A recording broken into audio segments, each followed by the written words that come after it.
શું આખરે નક્કી થઈ ગયું છે કે હવે ત્રીજું વિશ્વયુદ્ધ શરૂ થઈને જ રહેશે?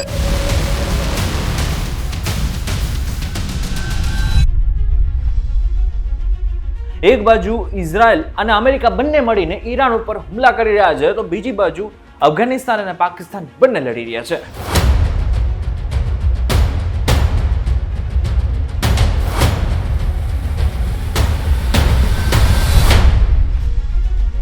પરંતુ આ બધાની વચ્ચે જે ઇઝરાયલ અને ઈરાનનો જે મુદ્દો છે એ સૌથી વધુ મહત્વનો સાબિત થાય એમ છે, કારણ કે હવે આગળના સમયમાં બની શકે કે જે યુદ્ધ થશે એ અત્યાર સુધીનું સૌથી મોટું યુદ્ધ થઈ શકે છે. આજના સૌથી મોટા સમાચાર એ છે કે ઇઝરાયલ અને અમેરિકાએ બંને મળીને ઈરાન ઉપર એવો હુમલો કર્યો છે કે જેને જ કારણે હવે આખું ઈરાન થરથરી ગયું છે, કાંપી રહ્યું છે, અને બીજી બાજુ અફઘાનિસ્તાન અને પાકિસ્તાન બંને લડી રહ્યા છે. પણ આ બધાની વચ્ચે બહુ જ મોટો મુદ્દો એ છે કે હવે શું આગળના સમયમાં ત્રીજું વિશ્વયુદ્ધ થઈને જ રહેશે? કારણ કે આ વખતે અમેરિકા અને ઇઝરાયલે જે નક્કી કર્યું છે ને એ કદાચ તમે સમજશો ને તો પણ તમે કહેશો કે આવું ક્યારે થવું નહોતું જોઈતું.